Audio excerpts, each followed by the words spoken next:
Hey guys, and welcome back to the story of Daenerys Targaryen with me, NG Paradox. Now let's jump right into the story. The Sun's son. Another freedman died last night. The Sons of the Harpy strike again. These damned guerrilla fighters will destroy my army through attrition, if nothing else. Not even the hostages I've taken have made them stop. See, I said this, I think I said this last time in the last part. This is one of the things I think is actually the most interesting aspect of Daenerys' story in Slaver's Bay. The whole aspect of this kind of like, this kind of connection with her trying to be a leader and trying to change these people, the culture and traditions for what she feels is morally correct. It's an interesting storyline, and there's a lot of underlying meanings to these stories, which I think are really interesting.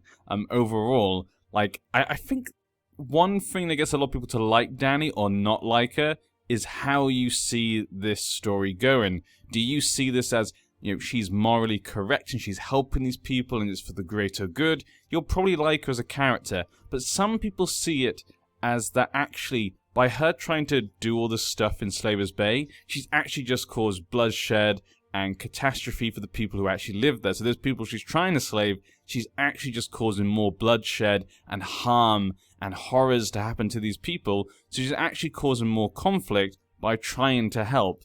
So I find people who see it that way, they generally don't like her character that much. So I think it usually depends on how you see these aspects. You know, is her view of the greater good worth all this conflict and fighting, or actually is she causing more harm than good? I think it's a really interesting question about what she's doing. It's something that is really interesting to discuss, but I'd love to hear your guys' thoughts in the comment section. But we're now surrounded by enemies on the outside and enemies on the inside of the walls of Meereen. What are we going to do, Dany? We're surrounded everywhere. A Meereenese priestess has put a plan in place to stop the killings, however, urging me to marry a noble of the city to bring peace. This would seem the wisest course of action, but Quentyn Martell, Quentyn damn Martell, now stands before me. Speaking of a pact William Darry made with the Martells after the death of Rhaegar, I can't let my soldiers die, but the Martells are staunch allies to the Targaryens. Both of these choices are undesirable, for Daario holds the key to my heart. Oh, Daario Naharis, your charm and your wit and your blue beard, how could I ever resist? Ah, Daario. See, Daario Naharis is a weird character. I kind of like the character and I also hate him. I don't know what it is about him. Like I said, I find out about a lot of characters actually. But yes, he holds the key to my heart. But Aegon the Unlikely married for love and the whole realm bled for it. What can I do? Yeah, I think it's kind of shown in the story. Dany feels she cannot marry Daario Naharis because of kind of her, how shall we put this, her role as a queen. She can't marry him. It's not the proper way to do things. But we have two choices now. I cannot let more people die. These are my children. Obviously, this is what Dany did choose. She did choose to marry the local man. She did not choose to marry Quentyn Martell. Westeros is my conquest lies, so to Westeros, consort is needed. Yes.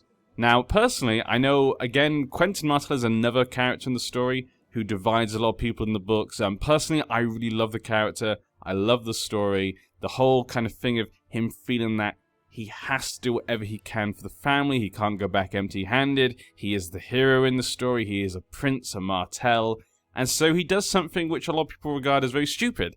Personally, yes, it is kind of stupid, but it's not completely ridiculous. You know, he does have blood of the dragon in him. So it's not completely preposterous. It's just not the smartest thing to do, really.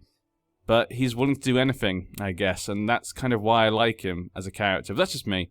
Now, if I wanted to change history, this is probably the one I would choose to change. I would love the idea of her saying yes. I think when you've seen Dany's head when Quentyn first gets there, I think it reminds you that she's just a young girl. Because a lot of times she's trying to prove so much that she's a leader, that she can lead people, that she's authoritative, and she's kind of got a kind of get the respect of all these much older people, you sometimes forget she's so young and such a young girl or young woman, whatever you want to say. And I think when she sees Quentyn, it reminds you. Because if I remember correctly in the book, she describes him as looking like a frog. And that really puts her off, the fact that he's not attractive. That's kind of what she's caring about, the fact he doesn't seem very charming or attractive. It doesn't seem like what she sees as what she wants in a husband or in a prince. So I found that really interesting, actually, for her character. And obviously she's being swooned by Daario Naharis, a very charming and charismatic and apparently a fashionable man. So I think that shows again her kind of naivety when it comes to that aspect of being queen. In some ways, not completely. It just reminds you again that she is still a young girl. But yeah, we're not going to change history though. I did say at the beginning I'm going to roleplay as what I think Dany will choose. Maybe in the future I'll play as Dany again, and I will try and choose different, shall we say, alternative histories like I did with the Greyjoys and stuff in the past. But for today, we're not going to do that. So I'm sorry, Quentyn. I can't let these people suffer. I have to stay here and continue what we started. So yeah, we're heading to Meereen. Sorry, Yunkai. Should I wait for my men to get here? Because the leader is in Caldine, and Caldine is over here. How about we leave these men here, protect Meereen, and we'll wait for these guys to get there and add them in. When will you get there? Okay, it keeps going down. You notice Tunko is being very stubborn when he plays with the other children. Dany, I think it can be quite stubborn. But will she care if he's... She probably wouldn't like other people to be stubborn, I think. Hey guys, sorry about that. There'll be a little cut in the video. I just had to get going and do something, but I'm back. Yeah, as I was saying, Dany, I don't think would want someone else to be really stubborn. She might be a little stubborn herself, I think, but maybe she wouldn't want other people to be. So I'll try to explain to him why being stubborn is wrong. You need to listen to people, take advice and whatnot. Your dragon Drogon is a ravenous beast. He regularly roams the lands of Meereen, gorging on the livestock of the peasants. Hundreds of them have sought audience with you in the past months to protest at this, their discontent growing all the while. We'll offer them recompensation. He's going to cost me a fortune, that dragon. But the games begin.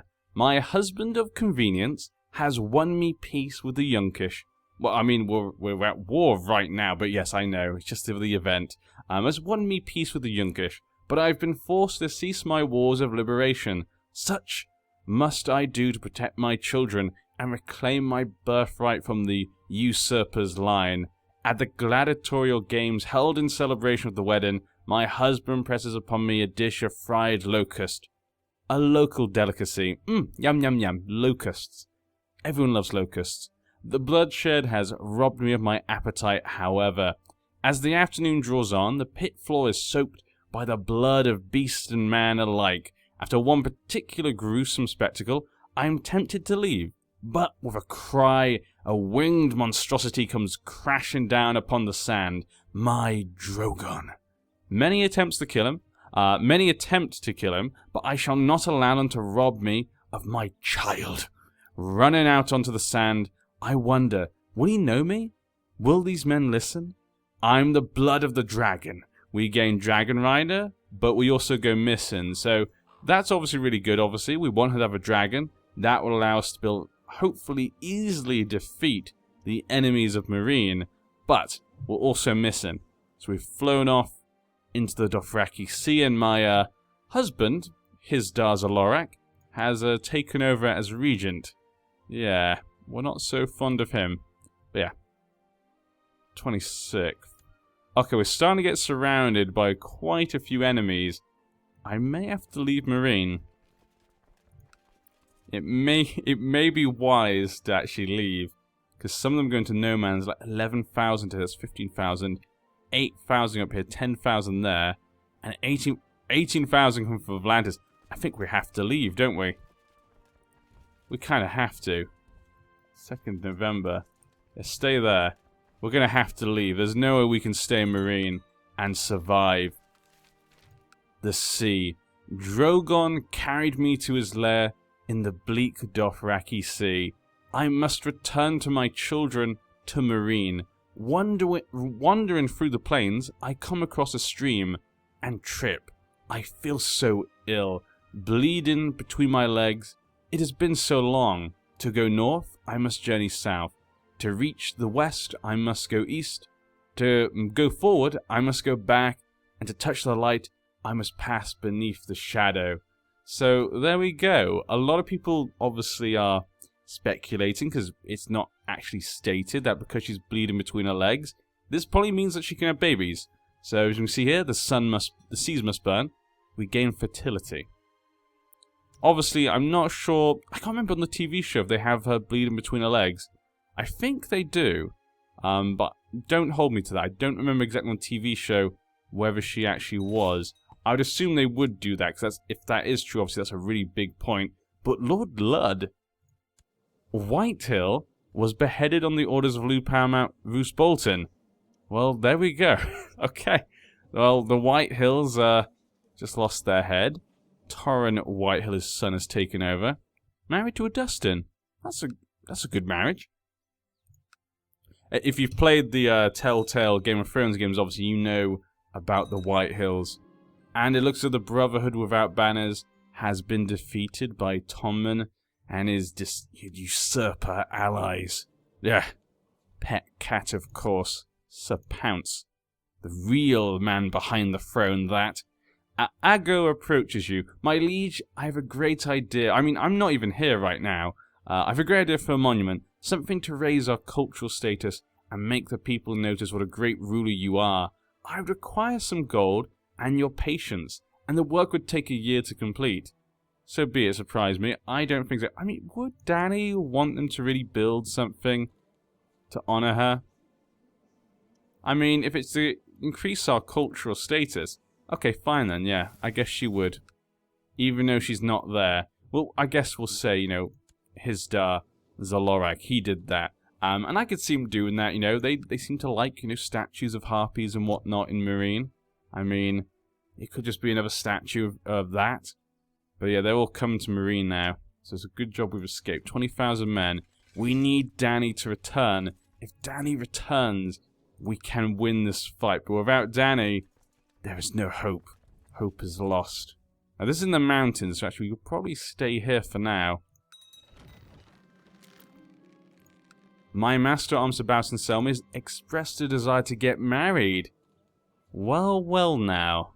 Let's see if there's anyone we could marry you off to. We could marry to a Frey, a Darry, oh, Celtiger.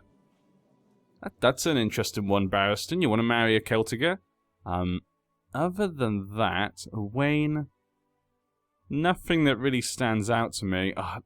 Barristan the Bold. I love Barristan the Bold. I don't know what it is about him. I just like the way he's always trying to advise her, but you can tell he's also holding back sometimes. There's a lot of interesting aspects of the character, and also not. But yeah, let's see if we have anyone to marry him to our court. So we have the two Dothraki girls. I guess we could, yeah, we know he's a good man. I think as a reward, we should marry him to the Master of Whispers. Those two should, he's a good man, he'll look after you. I think that's a nice one. And it gets him married, he'll be happy. I'll find him someone nice, and there we go. Let's just make sure it was done. There we go. Hope you guys have fun. I can't imagine that relationship, but okay. Carl Jocko, I must eat. How long has it been? Ahead I spy a Dothraki scout. Drogon, I cry. To me, the great black beast swoops low and weaves both rider and horse in a blaze of dark flame. As I share in the spoils of the hunt with my child, I hear the sound of hooves approach. It is the traitorous Carl Jocko, once co to my sun and stars. And 50 of his outriders, I promise his death to be long and cruel. Dracarys. Okay, so we lose the trait missing. Mago dies. Carl Jocko dies. We gain 4,000, 8,000, 12,000 men. And we no longer are missing. Perfect. That's exactly what we need right now. Was fed to Queen Daenerys' dragon. Feed, Drogon. Feed yourself. Gorge upon them. And we have a bit of a problem here, because these guys ended up in a fight. Which is not what we needed, right? But now Dany's back. We can throw her. We can't throw her into the fight. Because she's leading troops. Oh, she's leading troops in here. Okay, so she's actually here right now. But she's not actually the leader. So we need to get these men in as quickly as possible. Try and relieve them as well. And then try to be able to relieve Meereen as soon as possible. We need Drogon. But it looks as though they're winning. Very good. Actually, that's fine then. We'd actually need to go help them. We'll have to try and coordinate that in a second. First, though, this. So many events. The sun rises in the west and sets in the east, I'm going to assume. I return to Meereen upon Drogon's back. Jocko's Khalasar? No. My Khalasar. I mean, I know she doesn't sound like that. My voice is a bit deeper than hers. Close behind. With their aid, I shall wipe the slavers from this land and take back my birthright. But Hizdar stands accused of my attempted murder, and worse yet, the sweet fool Quentyn Martell has unleashed 2 of my dragons, burning to death in the process. I'm so sorry, Quentyn.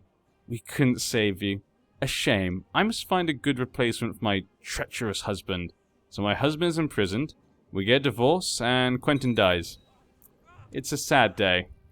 Sad day indeed, Quentyn. I'm so sorry. In another alternative history, we got married. Hopefully we'll make that in the future, but yeah. So with that, we can now get married to whoever we want. Not gonna get married just yet. I think we'll leave it for now. We'll wait and see who Dany meets and who we think Dany should marry based upon events.